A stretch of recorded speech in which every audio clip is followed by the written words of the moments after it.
नमस्ते। आज हम हिंदी व्याकरण में पार्ट 9 वर्ण विच्छेद पढ़ेंगे हम लोग। वर्ण विच्छेद के अंतर्गत कैसे वर्ण विच्छेद किया जाता है ये जानेंगे हम लोग। वर्ण विच्छेद से तात्पर्य है किसी भी शब्द के वर्णों को अलग अलग करना वर्ण विच्छेद कहलाता है। किसी भी शब्द को अलग अलग तोड़ देना ही वर्ण विच्छेद है। इसके ज्ञान द्वारा वर्तनी व उच्चारण की अशुद्धियों से बचा जा सकता है। उच्चारण के समय वर्ण की ध्वनि जिस स्थान पर सुनाई पड़े विच्छेद के समय उसे वहीं लिखना चाहिए। सभी व्यंजनों के नीचे हलंत लगाएं और स्वरों के नीचे नहीं। जैसे कमल, कमल का हम लोग वर्ण विच्छेद करेंगे तो क पहला वर्ण है क के नीचे हम लोग हलंत लगा देंगे, जोड़ का चिन्ह देंगे और अ स्वर हो गया। फिर म दूसरा है वर्ण हम लोग का म, तो म लिखेंगे, म के नीचे हलंत लगाएंगे, फिर जोड़ अ, फिर जोड़ अ, ल देंगे, ल के नीचे हलंत लगाएंगे, फिर जोड़ अ, यानी क अ म अ ल अ। तो क्या हो गया? कमल।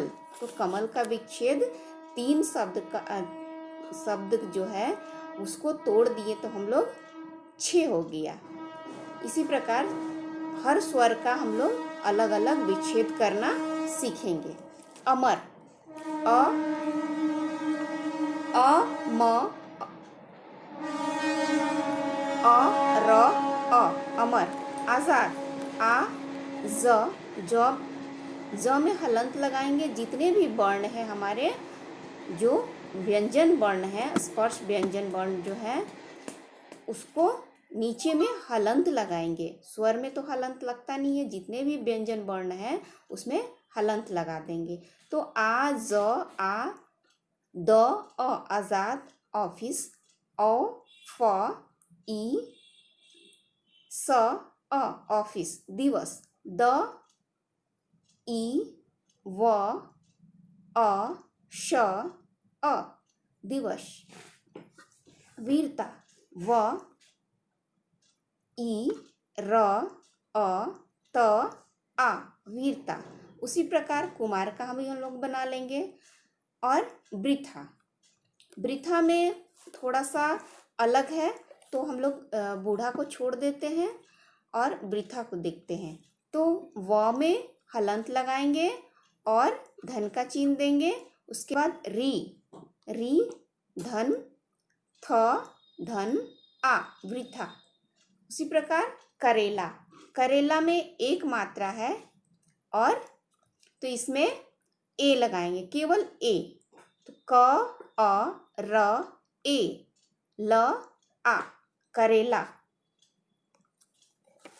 उसी प्रकार मैदान, तो मैदान में म, करेला में एक था तो हमने एक की मात्रा लगाया था, और मैदान में 2 मात्राएं हैं इसलिए हम लोग इसमें ऐ की मात्रा लगाएंगे। तो म ऐ द आ न अ, मैदान। उसी प्रकार खोज का भी होगा, मौज का भी होगा, संत का देखते हम लोग। तो अंक की मात्रा सन, तो स अन त अ, संत। चांद, अंक की मात्रा च हलंत आ, अंक की मात्रा देंगे आन वाला, चांद, और द अ, रक्षक, र में अ, र हलंत अ, और छ में हम लोग जानते हैं कि क और छ को मिला करके छ बनता है। तो क धन छ धन अ, क धन अ, रक्षक।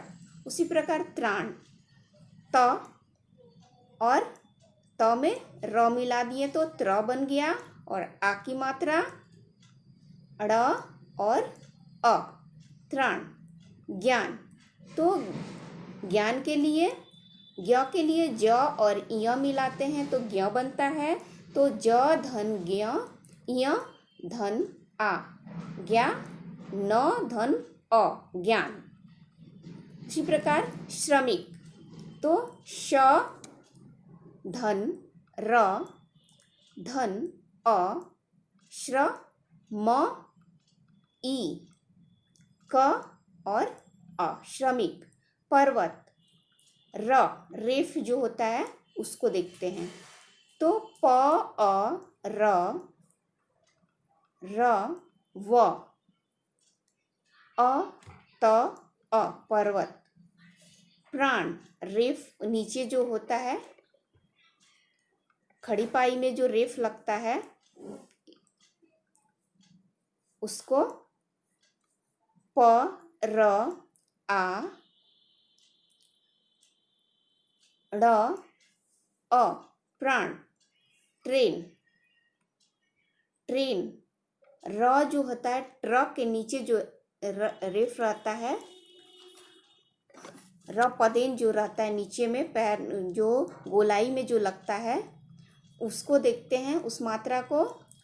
ट र ए न अ, मक्षर। इसमें च छ संयुक्त है तो म अ च छ अ र अ, मक्षर। अन्न, अ न न अ, अन्न।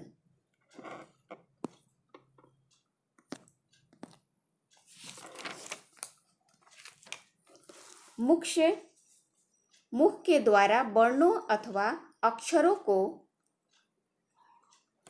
बोलना उच्चारण कहलाता है। जो हम मुख से बोलते हैं वर्ण या अक्षर, वो क्या कहलाता है? उच्चारण। यदि वर्ण का उच्चारण उचित ढंग से न किया जाए तो भाषा अशुद्ध हो जाता है। क्षेत्रीय प्रभाव तथा व्याकरण की उचित जानकारी न होने के कारण कुछ अशुद्धियां प्रायः हो जाती है जो निम्नलिखित है। जैसे आगामी, तो आगामी बोलना गलत है, ये होता है इसका शुद्ध रूप आगामी। उसी प्रकार आधीन, आधीन नहीं होता है, ये अधीन होता है। तो कुछ हमने शब्द दे दिया है, इसको बार बार दोहराने से हमारी जो है, जो वर्तनी में जो शुद्धियाँ होती है, भाषा में शुद्धियाँ अशुद्धियाँ होती है, वह शुद्ध हो जाएंगे। जैसे आज़ाद, तो आज़ाद नहीं होता है, आज़ाद। व्यावहारिक, तो इसका शुद्ध रूप होगा व्यावहारिक। अत्याधिक, अत्याधिक कहना गलत हो जाएगा क्योंकि यह अत्यधिक होता है। संसारिक, संसारिक नहीं, यह सांसारिक होता है। इसी प्रकार से हमने कई